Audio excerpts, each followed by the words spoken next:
I don't watch a lot of television, and I don't encourage people to watch a lot of television, but occasionally when you turn your television on, you get something that is good for you. And one of the TV programs that I have come to enjoy, in a way, it's a little bit hard for me to watch, and it's called Call the Midwife. Have any of you seen the story Call the Midwife? It is just a wonderful story about life in a neighborhood. There's a place there called Donatus House, and in the house there are some nuns and there are some midwives. And these persons, both physically and spiritually, care for their community. And every week the story is different, but the story is generally about how life can present us with struggles. And then the story shows how the practice of care is medicine to help relieve the burden of those struggles. The very center of Call the Midwife, and you can guess this to be the case, is the birth of babies. That's what midwives do. And that's the part that I find hard when I'm watching this show. Watching these moms pushing out these babies. And it's a remarkable, it's almost like a musical event. First you hear the mother crying or groaning or moaning or just making all kinds of signs showing that she's doing a very challenging piece of work. And then when the mom stops her sounds, the next sound you hear is the sound of a little baby crying. And that means that the baby has taken its first breath. And my theory is it's saying, please put me back. I don't want to be out here. But Call the Midwife is a story about life and how all of us, every one of us as a human being, has our origin in the womb. And what I'd like to emphasize there is that in the Christian tradition, the emphasis has been almost universally on the word Father. And sometimes we forget that though Father is over here, Father is nothing without Mother over here. These two belong together, and when they are united in love, they are the source of the future. Now, we know in the modern world that people can have all kinds of intimate relations.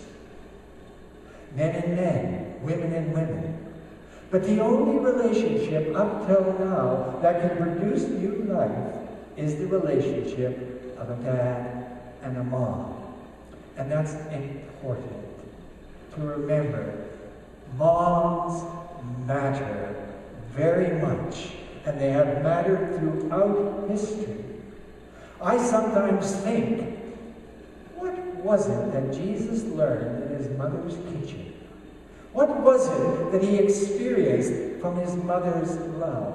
What was it that influenced him to become the kind of person that he became? Now, one of the things I'd like to talk about in the biblical text is the text from John. And in John, the people are waiting to be delivered from a very unhappy, a very troublesome time in their history. They are longing to be delivered, to be set free, to be emancipated. And when Jesus begins his teaching, they wonder, are you the one who's going to liberate us? And the first thought that most of those people had is that Jesus was going to come with power and with might, and he was going to destroy the enemy. That's what it says in John about my God is powerful, my Father is powerful. But I'd like to say a word about that power, because in the Luke text, Jesus speaks about who he is and how he is among the people here on earth. And the image he presents is the image of a table. And up until very, very recently, most of us will know that table was the place where Mom presided. That's what Mom did. Mom cooked the food. Mom prepared the table. Mom served the food. Dad, brothers, uncles, the men would sit. And that's what Jesus is talking about in this little text. And then he says, I am not with you like the great and the mighty. And that puts a question around the word power.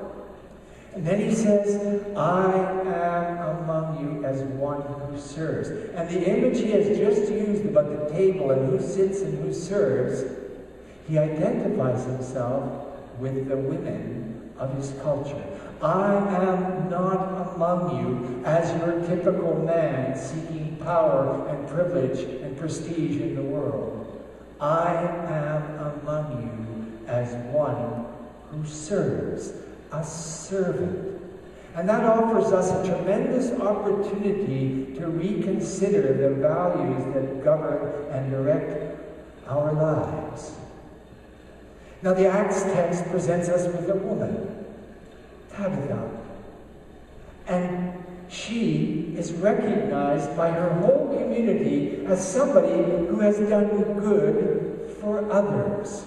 She has knit for others. She has cleaned for others. She has helped others. She has made gifts and given them to people all over the place. And everybody knows her as a kind, caring, generous person.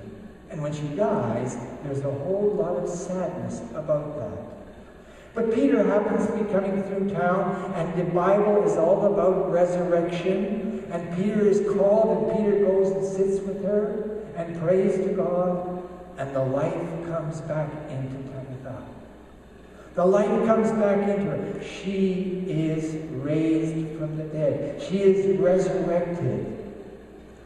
And we could think that this is all about Peter's power to do miracles. But I don't think that's what the text is about.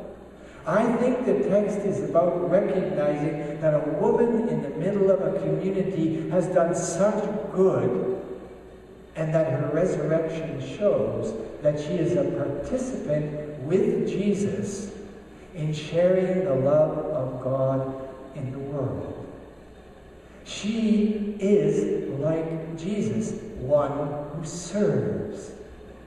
And so I am hoping that as we go forward into the future that our children will inhabit, that we learn to recognize that the way of power expressed as political might, is not the way of God's power.